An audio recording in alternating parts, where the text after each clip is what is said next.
É uma honra, é uma bênção ter você aqui comigo hoje. Nós estamos aqui sempre para poder trazer conhecimento, conhecimento baseado na palavra que o Senhor tem para nós. Eu quero hoje trazer para nós a respeito de religiosidade, a religião. A religião mata. Quando a gente fala que a religião mata, é porque ela te traz peso, ela te traz um sentimento de inferioridade, um sentimento de, eu não consigo fazer direito, por isso eu vou abandonar a prática cristã, porque é tão difícil ser cristão, é tão difícil seguir uma doutrina. Lembrando que se a gente pegar a igreja primitiva, onde muitas pessoas hoje falam assim, eu queria que tudo fosse como a igreja primitiva. Gente, a igreja primitiva não era tão legal assim, você sabia? É, a igreja primitiva, se você for ver lá, quando Ananias e Safira chegam até os pés do apóstolo para depositar um dinheiro ali que eles venderam um terreno, você vai ver que pelo fato deles mentirem, eles são fulminados. Ananias chega, deposita o dinheiro no pé dos apóstolos e Pedro pergunta, foi esse o valor real que você vendeu o seu terreno? E ele fala, é. E aí, no texto ainda continua, Pedro falando, né? Poxa, Ananias, ninguém te pediu nada. Você tem a cara de pau de mentir para o Espírito Santo. Ninguém te pediu nada. O terreno não era seu? O dinheiro depois que você vendeu não era seu? Por que, que agora você vem mentir para o Espírito Santo? E ali, ele é fulminado, sabe? Ele morre por causa da mentira. Aí passado algumas horas, 3 horas depois, a Safira, sua esposa, chega. E aí Pedro pergunta, é por esse valor que seu marido vendeu o terreno? E ela fala, é sim. Os dois eram coniventes naquilo que estavam fazendo, inclusive na mentira. E aí Pedro fala, por ter mentido assim como seu marido, você vai ser enterrado do lado dele. E instantaneamente ela morre. Essa é a igreja primitiva, tá vendo? A gente quer glamorizar, quer colocar holoforte em coisa que a gente não conhece. Temos que aprender sobre a palavra, temos que entender sobre a palavra. Religião é uma coisa que mata. Religião é uma coisa que é tão pesado. Você pode ver, normalmente, quem vive demais em religiosidade são pessoas, muitas das vezes, depressivas, sabe? Você vai conversar com a pessoa, só te traz peso, peso, peso. Eu vou te falar, eu não consigo ficar muito tempo perto dessas pessoas. Eu jogo ali a graça do Senhor, falo sobre o evangelho da graça na vida dessas pessoas e ó, e deixo ela pensar. Deixa o Espírito Santo convencê-las, porque não sou eu que vou convencer. Assim, Paulo também fez, sabia? Hoje eu quero trazer um texto para você que está lá em Gálatas, no capítulo 5, para ser mais exato. Hoje nós vamos desvendar isso aqui que Paulo vai falar nessa carta aos Gálatas. Eu quero só te trazer algumas informações para que você fique mais dentro do assunto, para que você entenda do que nós estamos falando. A carta aos Gálatas foi escrita por Paulo. A Galácia, a igreja de Gálatas, ela ficava na Antioquia. Ela ficava ali na Ásia Menor. Ficava na região que hoje é a Turquia. A Galácia é constituída por 4 localidades. Tá? Antioquia da Pisídia, Listra, Derbe e Icônio.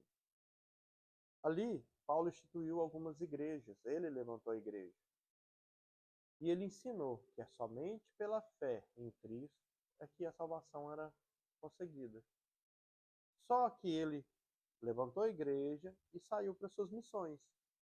E ele ouviu que a igreja estava voltando à lei.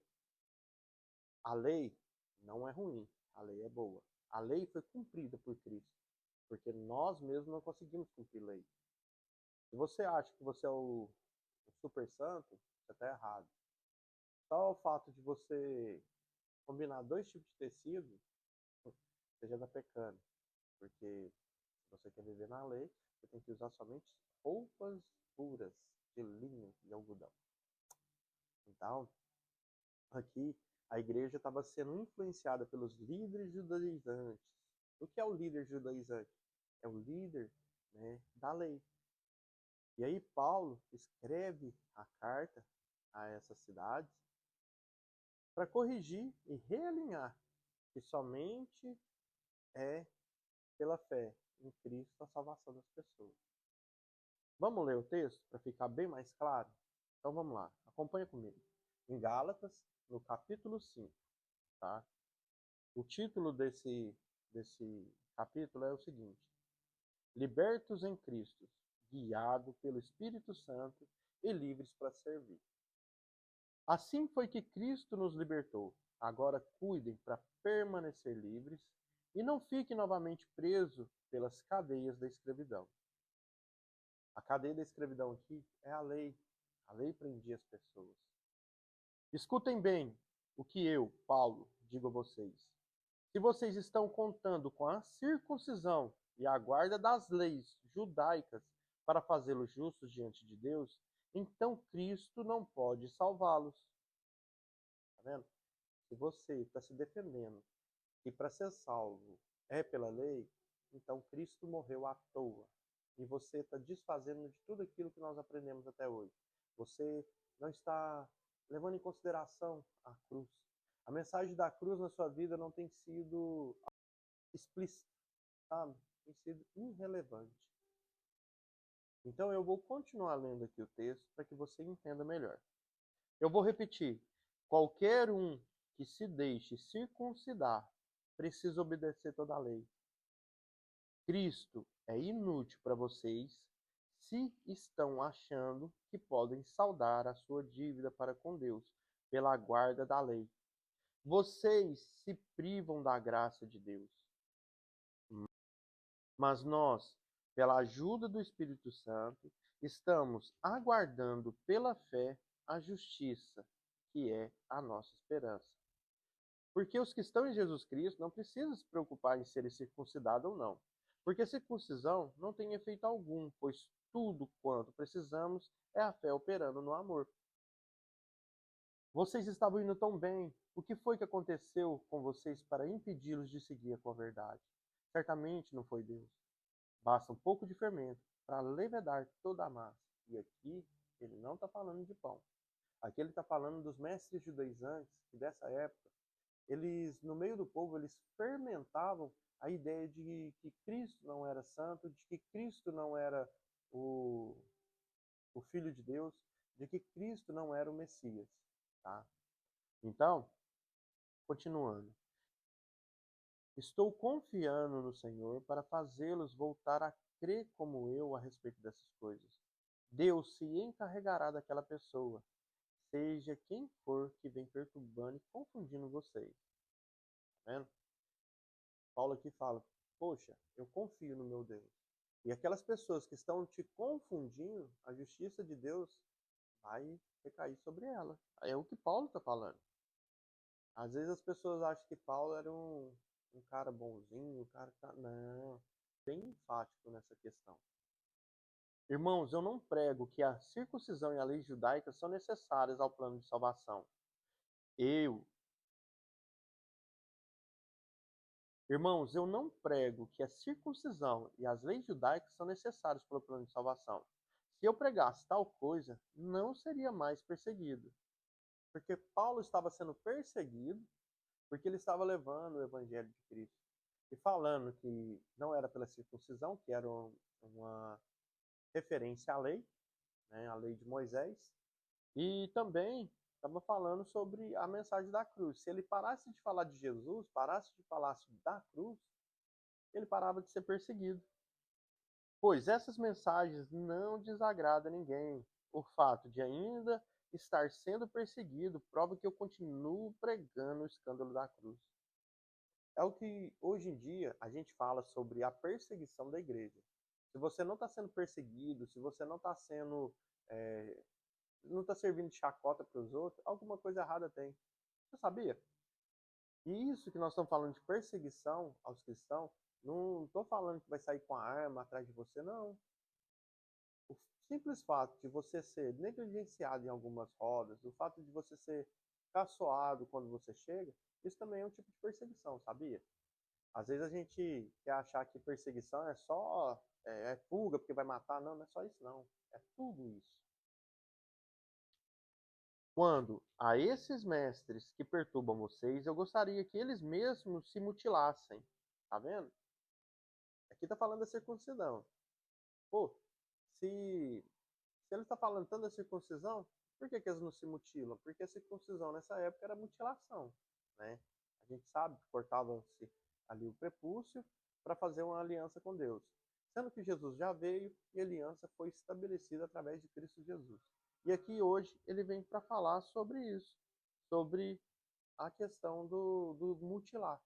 Então ele queria que, por que, que os mestres judaizantes não cortam a mão, um braço, uma perna e se mutilam, não é?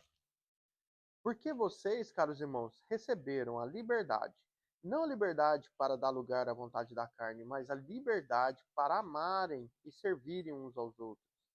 Pois toda a lei pode ser resumida neste único mandamento: ame o seu próximo como a si mesmo. Uau!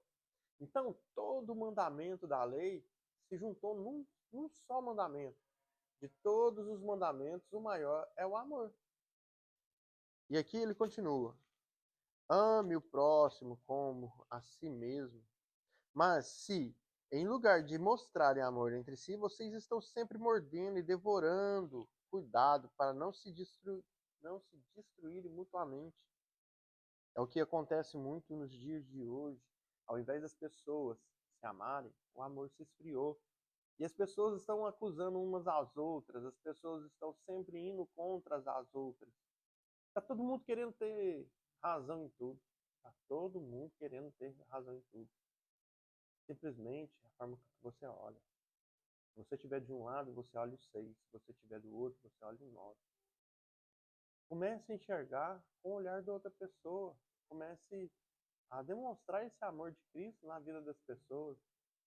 Mas para isso, você tem que amar você primeiro. Quando você se ama, você consegue demonstrar o amor através da sua vida na vida de outra pessoa. Eu os aconselho a obedecer somente às instruções do Espírito Santo, e ele lhe dirá onde ir e o que fazer. Assim vocês não estarão sendo satisfeitos pelo desejo da natureza pecaminosa, porque nós, por natureza, gostamos de fazer coisas ruins, que são justamente o oposto das coisas que o Espírito nos manda fazer. E essas coisas boas que desejamos fazer, quando o Espírito nos domina, são justamente o oposto das coisas naturais. Tá vendo? O agir pelo Espírito é completamente diferente das coisas naturais. A gente vai ver aqui mais para frente. Então a gente continua aqui o texto. Essas duas forças estão dentro de nós, lutando constantemente uma contra a outra, a fim de ganhar o domínio sobre nós. E nossos desejos nunca estão livres das suas pressões.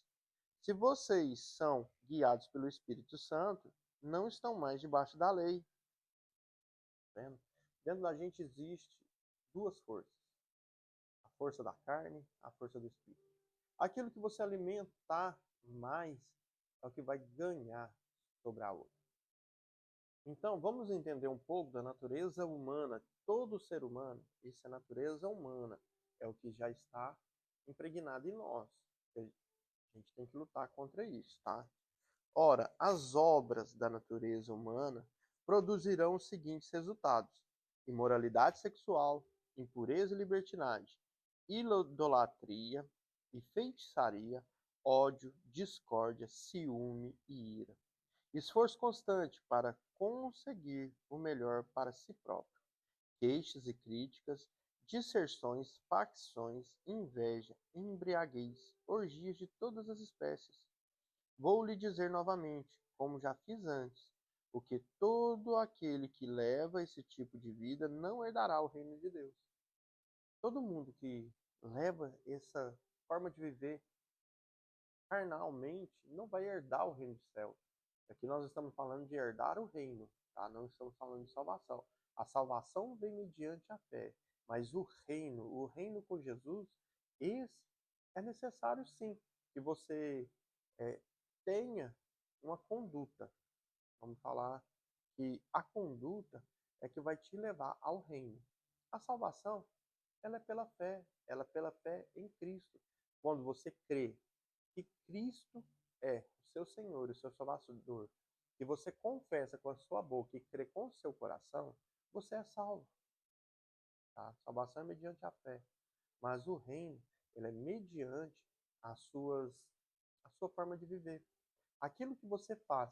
Por exemplo, tudo isso aqui que é obra da carne, isso te leva à condenação. Isso aqui é o que a gente viu agora há pouco, carnaval, por exemplo, regrado de orgia, regrado de feitiçaria, de idolatria. Ali você vai ver muitas pessoas com ciúme, aí você vai ver os homicídios, você vai ver tanta coisa ruim que acontece porque a carne deu lugar. O espírito se apagou e a carne deu lugar. É isso que a gente, como cristãos, lutamos. Nós lutamos contra a carne. Nós lutamos contra essa ação de ser destrutivos para nós mesmos e para os outros. Então, Paulo aqui, ele finaliza o texto aqui no finalzinho, já está falando, ó. Mas quando o Espírito Santo controlar as nossas vidas, ele produzirá em nós uma espécie de fruto.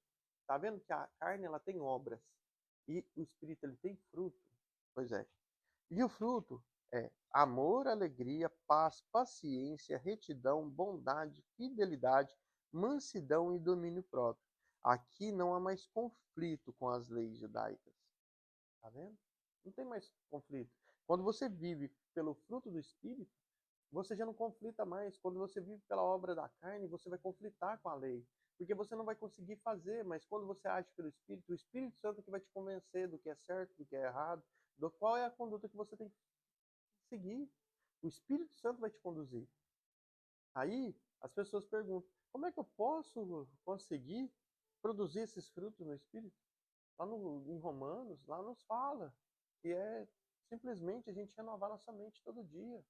Romanos 12:12 vai nos falar: não vos conformeis com esse mundo, mas transformai pela renovação da vossa mente, né? Para poder experimentar a boa, agradável e perfeita vontade. E isso, quando a gente fala é, renovar a mente, é sobre essas coisas.